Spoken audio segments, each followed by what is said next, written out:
नमस्कार, आप देख रहे हैं सी न्यूज भारत और मैं हूं आपके साथ ज्योति अरोरा। वक्त हो गया है न्यूज बुलेटिन का, जिसमें हम जानेंगे कि कहां ज्ञात वाहन ने बाइक सवार दंपत्ति को रौंदा, कैसे पंखाजुर पुलिस और साइबर सेल की टीम को मिली बड़ी सफलता और कहां सोशल मीडिया पर गलत टिप्पणी करने पर मचा हंगामा।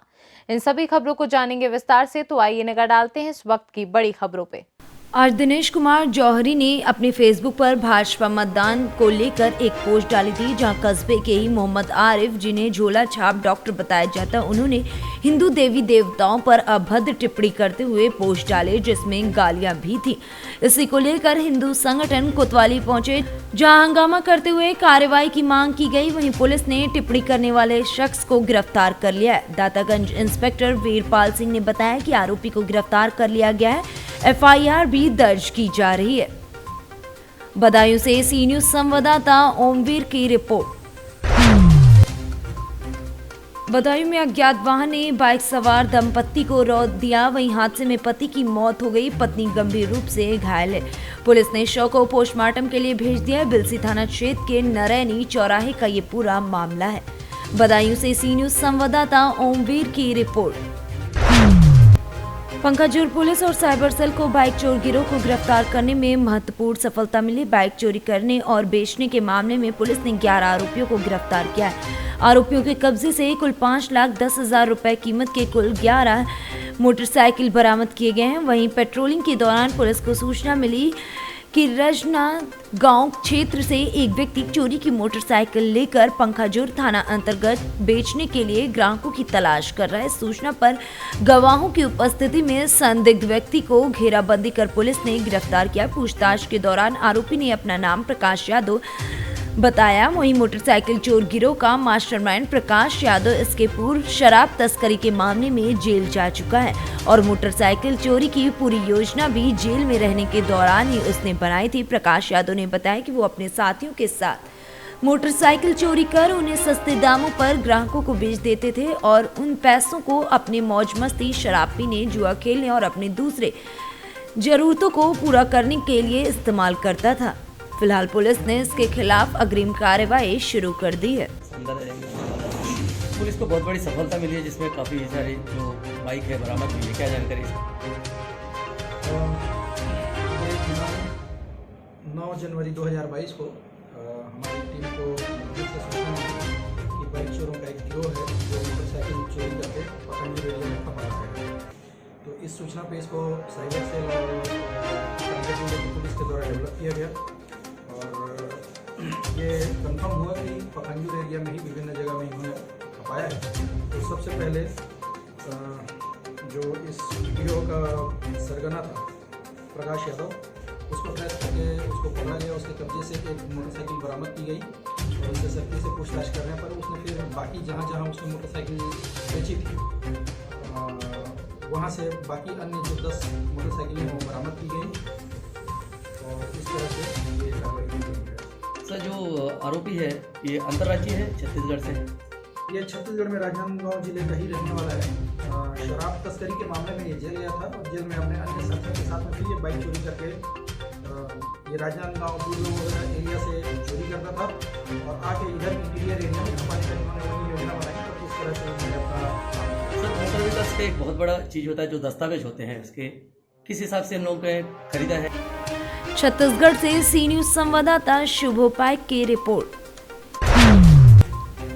नगर के अंबेडकर चौराहे पर प्रधानमंत्री नरेंद्र मोदी के पंजाब दौरे के दौरान उनकी सुरक्षा में पंजाब की कांग्रेस राज्य सरकार द्वारा की गई चूक के संबंध में भारतीय जनता पार्टी के युवा मोर्चा के पदाधिकारियों के द्वारा मानव श्रृंखला बनाकर धरना दिया गया। युवा मोर्चा के पदाधिकारियों के द्वारा पंजाब की कांग्रेस राज्य सरकार का विरोध किया गया। युवा मोर्चा के पदाधिकारियों के द्वारा पंजाब सरकार के मुख्यमंत्री चरणजीत सिंह चन्नी मुर्दाबाद के नारे लगाकर विरोध किया गया। साथ ही पंजाब सरकार की किसी भी साजिश का मुंहतोड़ जवाब देने के लिए देश भर के युवा मोर्चा के पदाधिकारी एकजुट खड़े होने की बात कही गई।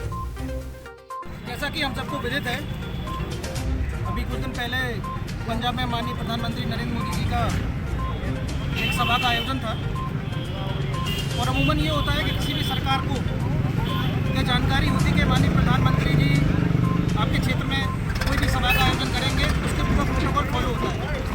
लेकिन उस दिन अचानक उन्हें पंजाब सरकार ने अपनी कौन सी दोषपूर्ण नीति के कारण लोगों को रास्ते पे लेके आए, वहाँ पे बहुत ज़्यादा भीड़ इकट्ठी हो गई और उनकी जान को खतरा सा महसूस हुआ। सबसे बड़ी बात यह है कि जिस पुल पर उनका काफिला रुका, जिस रास्ते पर उनका काफिला रुका, वहाँ पर पहले भी कई बार बम विस्फोट वगैरह हो चुके हैं, ऐसी घटनाएं हो चुकी हैं। और माननीय प्रधानमंत्री जन जन के नेता हैं, लोकप्रिय नेता हैं, सबके वो चाहते हैं और भारत की वो ऐसी विरासत है जो भारत को परम वैभव पर ले जाने के लिए पूरे अग्रसर है। लेकिन पंजाब की सरकार, पंजाब के मुख्यमंत्री और जो कांग्रेस के वरिष्ठ नेतृत्व है, उन्होंने जो हरकत करी है उनको क्षमा मांगनी चाहिए और भविष्य। डबरा से ओम बाबू प्रजापति की रिपोर्ट। प्रयागराज जिले में जोनल कार्यालय प्रयागराज पर एडीजी जोन प्रयागराज प्रेम प्रकाश द्वारा आईजी रेंज प्रयागराज के साथ सीओ मीर्जा अमिता सिंह और सीओ हड़िया भीम कुमार गौतम को अशोक स्तंभ लगाकर पुलिस उपाधीक्षक पद से अपर पुलिस अधीक्षक के पद प्राप्त होने पर शुभकामनाएं दी गई, साथ ही उज्जवल भविष्य की कामना भी की गई। प्रयागराज से सी न्यूज संवाददाता मंगला प्रसाद पटेल की रिपोर्ट।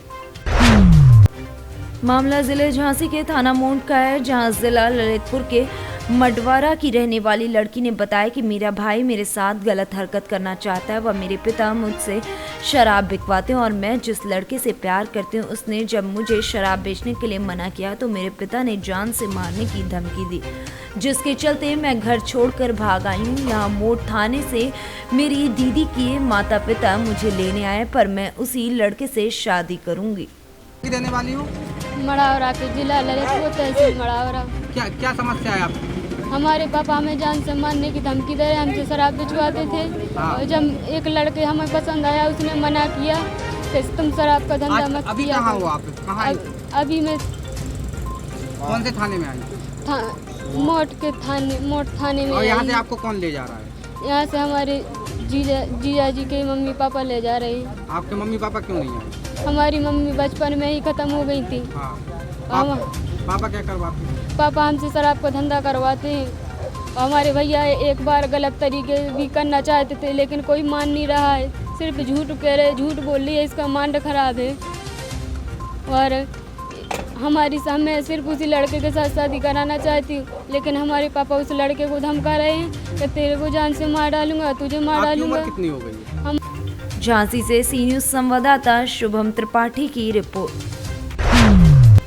कोतवाली क्षेत्र के गांव के निवासी युवक की पत्नी का आरोप है कि वो अपनी सास के साथ रविवार शाम खेत में काम करने गई हुई थी। इसी दौरान गांव की एक युवक वहां आ धमका, उसका हाथ पकड़कर जबरन उसे खेत में घसीट ले गया। आरोपित ने उसके साथ दुष्कर्म का प्रयास किया। इस दौरान महिला ने शोर मचाया तो आरोपित भाग निकला। पुलिस ने सूचना के बाद आरोपित युवक को पकड़ा और कोतवाली ले आए। इस संबंध में कोतवाल नंदलाल सिंह ने बताया कि मामला संदिग्ध है, फिर भी जांच की जा रही है।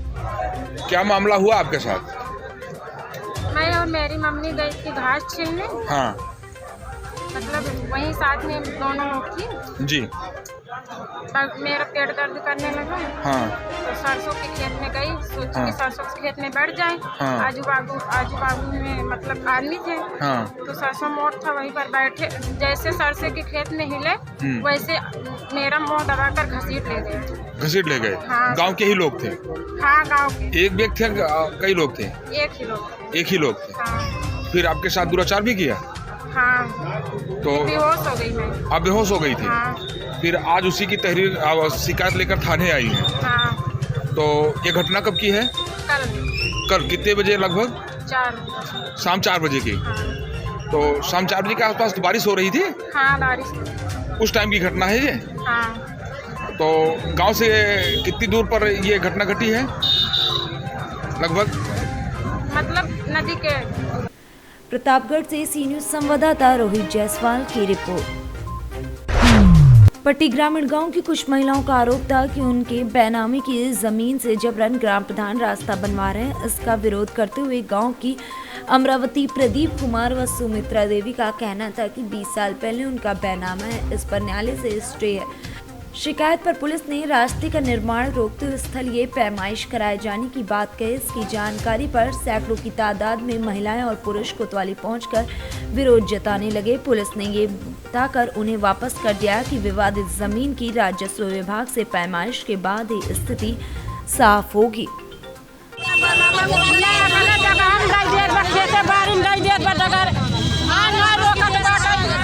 आज तक लेकर आप लोग आए हैं इतनी संख्या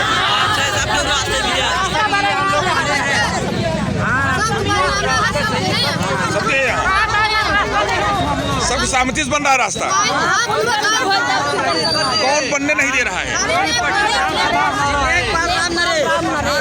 लेखपाल नहीं बनने दे रहे हैं। 100 वर्ष में हमारा उम्र कम से कम 55 साल हो रहा है। सुनिए सर जी हमारी बात। अब 55 साल से बाबा आजा आते जाते 100 साल बीत चुका हमारे 100 साल बीत चुका है। रास्ता हमारा खुल चुका है।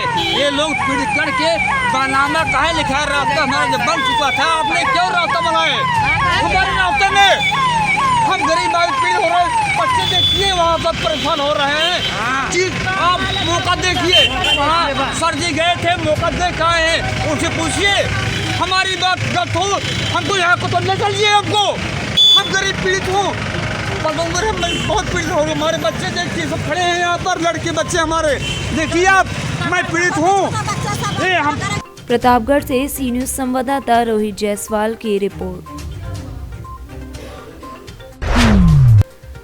पट्टी कोतवाली में सीओ दिलीप सिंह ने पुलिस कर्मियों के साथ उप निरीक्षकों को आचार संहिता का पाठ पढ़ाते हुए चुनाव की तैयारियों की जानकारी दी। सीओ ने कहा कि किसी भी पार्टी के पक्ष विपक्ष को लेकर चुनाव आयोग की गाइडलाइन के अनुसार ही सभी को कार्य करना है। पुलिस कर्मियों के साथ उप निरीक्षकों को भी इस बात की हिदायत दी गई कि जितने भी मतदान केंद्र हैं उनका एक बार सभी अपने क्षेत्र में स्थलीय निरीक्षण कर लें। आपराधिक इतिहास वालों के खिलाफ कड़ी कार्रवाई का निर्देश दिया गया है।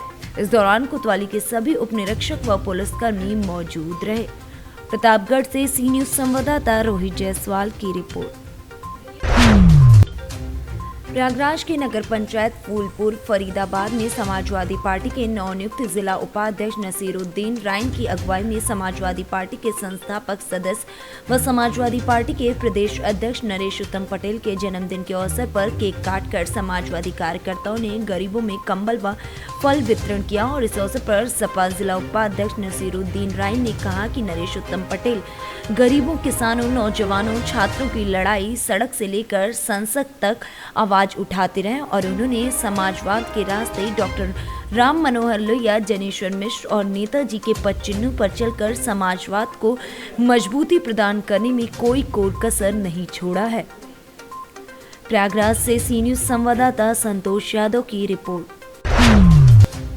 ताखा में मतदान केंद्रों पर जिलाधिकारी श्रुति सिंह, एसएसपी जयप्रकाश ने निरीक्षण किया। जिलाधिकारी ने मतदाताओं से निर्भीक होकर मतदान करने की अपील की। निरीक्षण से एसडीएम ताखा कौशल कुमार, तहसीलदार जगदीश सिंह, थानाध्यक्ष गंगादास सहित अन्य अधिकारी मौजूद रहे। इटावा जिलाधिकारी ऋतु सिंह साथ में एसएसपी जयप्रकाश सिंह ने मतदान केंद्रों पर जाकर सभी चीजों को चेक किया गया। अभी तक कहाँ निरीक्षण किया है? ये जो निर्वाचन घोषित हुए हैं विधानसभा निर्वाचन 2022 उसके तैयारी के लिए जो हमारे विभिन्न बूथ हैं जिनमें सेंसिटिव वल्नरेबल जो बूथ हैं उन गाँव का भ्रमण और उनके बारे में मैं और एसएसपी साहब जहाँ पे कोई जो अगर सेंसिटिव हैं तो क्या स्थिति है, कहीं कोई शांतिपूर्ण मतदान में कोई समस्या है, इसलिए हम लोग इन बूथों का विजिट कर रहे हैं। इटावा से सी न्यूज़ संवाददाता नितेश यादव की रिपोर्ट। सहारनपुर इमरान मसूद पर दर्ज हुई एफआईआर। प्रशासन को बिना अनुमति के इमरान मसूद ने अपने घर पर एक बैठक बुलाई थी जिसमें आचार संहिता का उल्लंघन किया गया। कांग्रेस पार्टी छोड़ सपा पार्टी ज्वाइन करने का ऐलान किया था। घर पर एकत्रित हुई थी समर्थकों की भारी भीड़। कोविड-19 के नियमों की उड़ाई गई धज्जियां। बिना मास्क के सैकड़ों की संख्या में इमरान के समर्थक मौजूद थे। थाना कुतुबशेर पुलिस ने कार्यवाही करते हुए इमरान मसूद व 10 समर्थकों सहित 300 अज्ञात लोगों पर आदर्श आचार संहिता व कोविड-19 गाइडलाइंस के उल्लंघन को लेकर विभिन्न धाराओं में मुकदमा दर्ज किया है। सहारनपुर से सी न्यूज़ संवाददाता प्रदीप धीमान की रिपोर्ट। संभल में जब जब बारिश होती है कच्चे मकान की दीवार गिरने लगती है और दीवारों में दबकर कई लोगों की मौत भी हो चुकी है। लेकिन सूबे के मुख्यमंत्री योगी आदित्यनाथ भले ही गरीबों आवास योजना के नाम पर आवास देने की बात कर रहे हैं, लेकिन उन आदेशों की जिले के अधिकारियों पर कोई फर्क नहीं पड़ता है। लेकिन काफी दिनों से आवास के लिए आवेदन कर रहे गरीब परिवारों को आज तक आवास नहीं मिला। वहीं खुले आसमान के नीचे पिन्नी डालकर अब जीवन जी रहे ग्रामीणों का कहना है कि हमें ऐसी सरकार पर भरोसा नहीं है जिससे अधिकारी उसकी बात को ना माने। आप कच्चे मकान में रह रहे हो, सरकार वादा कर रही है कि आवास देंगे, आपको मिला नहीं अभी तक आवास? अरे भैया हमको तो 10 साल है गई, जहाँ में बे का कहता है फोटो खींच ले गए से करो भाई, और हम तो सही रात पानी उलीचता, सारी रात हमारे बालक सारी रात पानी उलीचो, सही रात का कहते हैं बालक जब गिरने को दर्रा गिर गई दीवान तो हमारे बालक बच्चे बच्चे सब पीछे आएंगे जाम। नहीं, हर रोज से खबर आती है कि मकान कच्चे मकान गिर गए, बारिश पड़ती है, तो आपको डर नहीं लगता है इसमें? डर लगा तो भैया सही रात बालक दमन को डर लगा, पौधे दमन को डर रहा हुआ, सही रात जगह यहाँ तो पानी उलीचेगा सही रात। तो अधिकारी आते थे वो आप फोटो खींच के ले जाते, फिर उस पर वो लिस्ट में नाम नहीं देते कि आवास आपको अभी तक दिया नहीं है? हाँ ना दबा भैया 10 साल है गई। अच्छा, तो आप इस मकान में कैसे रहते हैं फिर? क्या करें भैया, मजबूरी है रहने, क्या करें फिर, रहनी मजबूरी है हमारी। क्या नाम है तुम्हारा? गाँव उधर। कहाँ के रहने वाले हो? नासिर। अच्छा, आप जो कच्चे मकान में रह रहे हैं, आपने सरकार ने अभी तक आधे से वो आवास नहीं दिया है? आप आदेश कहाँ थे, तो वो भीड़ खींच के ले जाते हैं फोटो, अब कोई सुनवाई ना कर रहा, और एक गिरा तो दीवार गिर गई, बच गए हम सारे बच्चे, अब क्या करें? नहीं, बार बार सरकार दावा कर रही है कि हम आवास दे रहे हैं गरीबों को, तो आपको अभी आवास नहीं मिला? नाम लोग सावन। कब से रह रहे हो? सामने देखो। 10 साल हैं। 10 साल? तो 10 साल से अभी तक आपको आवास नहीं मिला? नाम लो। तो बारिश पड़ती है, गिरने का खतरा रहता है, फिर कैसे रहते हो भाई बच्चों को लेकर? अरे क्या करें, सब मजबूर हैं। संभल से सीनू संवाददाता जगतपाल सिंह की रिपोर्ट। न्यूज बुलेटिन में फिलहाल के लिए इतना ही। आप देखते रहिए सी न्यूज भारत।